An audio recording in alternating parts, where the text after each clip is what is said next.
Hello everyone, welcome back to my channel. I hope that you're all having a wonderful and blessed Monday. So many of you can expect to receive another relief payment in just 59 days. A fourth round of stimulus checks is certainly still possible. The Social Security Administration Office also just announced how you can receive more money from your monthly benefits. Here is your daily news report and fourth stimulus check update. This Friday evening, I will be giving away another $75 Amazon gift card. To enter the giveaway, all you have to do is subscribe to my channel, like this video, and also leave a comment below. Thank you so much, everyone. Currently, there is a lot of good news for families in the United States. The U.S. Department of Treasury recently said that 39 million families are set to receive monthly child payments beginning on July 15, 2021.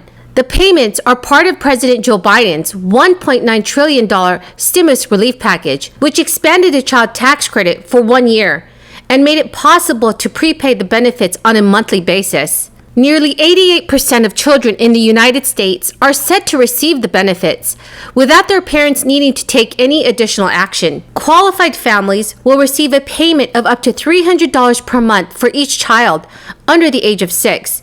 And up to $250 per month for children between the ages of 6 and 17. The child tax credit was previously capped at $2,000 and only paid out to families with income tax obligations after they had filed with the Internal Revenue Service.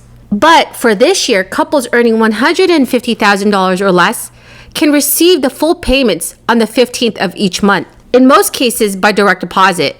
The benefits total $3,600 annually for children under the age of 6 and $3,000 for those who are older. The Internal Revenue Service will determine eligibility based on the 2019 and 2020 tax returns, but Americans will also be able to update their status through an online portal. The Internal Revenue Service is also setting up another online portal for non-filers who might be eligible for the child tax credit. President Biden has already proposed an extension of the increased child tax credit through 2025, which is part of his $1.8 trillion families plan. Analysts estimate that the payments could easily cut the child poverty in half, which is amazing news. The expanded credits could roughly cost $100 billion a year. Families can also opt out of receiving the monthly payments for credit. Those taxpayers will still be able to receive the full credit for which they qualify for when they file their taxes next year.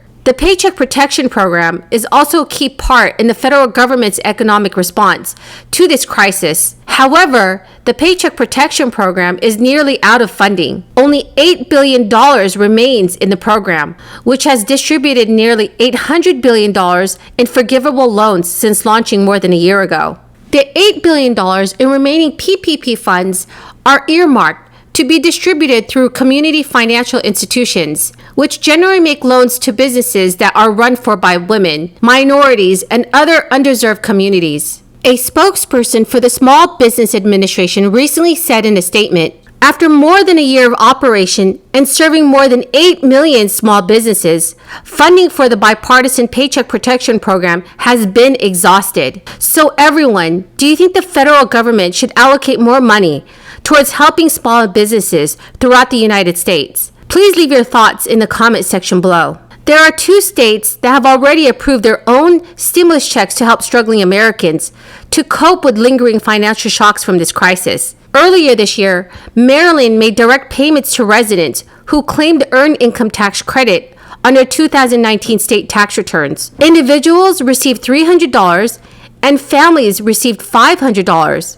This past February, California lawmakers passed a Golden State Stimulus Program with payments of $600 or $1,200. Eligibility was based on tax information from the 2020 state returns being filed this year. And just last week, California Governor Gavin Newsom announced a $100 billion plan that would provide a second round of state stimulus checks for about 2/3 of Californians. Households with incomes up to $75,000 a year would receive either $600 or $1,100. The plan was made possible by a surge in tax revenue collected by California's high-income earners during the crisis. But it turns out states may not need to use their own money to provide stimulus for their residents. The stimulus bill that President Biden signed in mid-March contained $350 billion in aid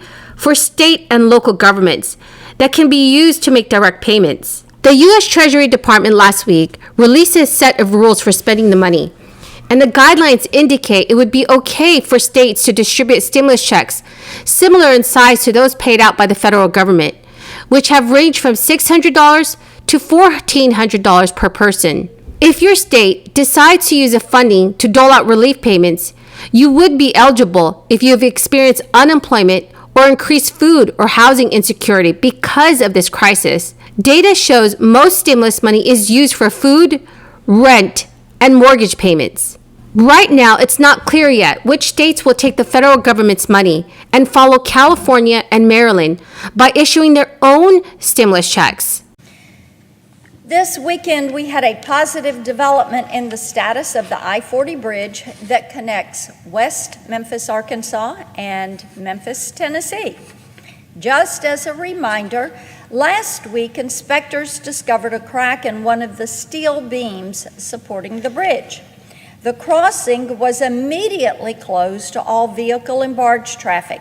On Friday morning, the Coast Guard reopened the stretch of Mississippi River that runs under the bridge, but the bridge itself remains closed indefinitely. Now, a lot of armchair experts have decided to sound off with the argument that this closure won't affect local economies. But with all due respect, those making this argument really should spend a little bit more time out in the real world. This part of Middle America that we're talking about is an incredibly important part of our nation's domestic supply chain. We've got a 15-mile stretch along the Mississippi River, and that houses 68 water-fronted facilities. 37 of those facilities are terminal facilities moving products such as petroleum, tar, asphalt, cement, steel, coal, salt, fertilizers, rock and gravel, and grains. Shipping companies and cross-country trucking companies depend on the I-40 crossing, and so do the local grocery stores, industrial facilities, restaurants, retail outlets that purchase the cargo, and of course, our nation's farmers. Commercial trucking constitutes 25% of all traffic that crosses the I-40 bridge. The river traffic that flows beneath the bridge is just as important. When the Coast Guard reopened that stretch of the Mississippi, they had to juggle 60 vessels hauling more than 1,000 barges. So that is the end of the video, everyone. I hope you found this video helpful today.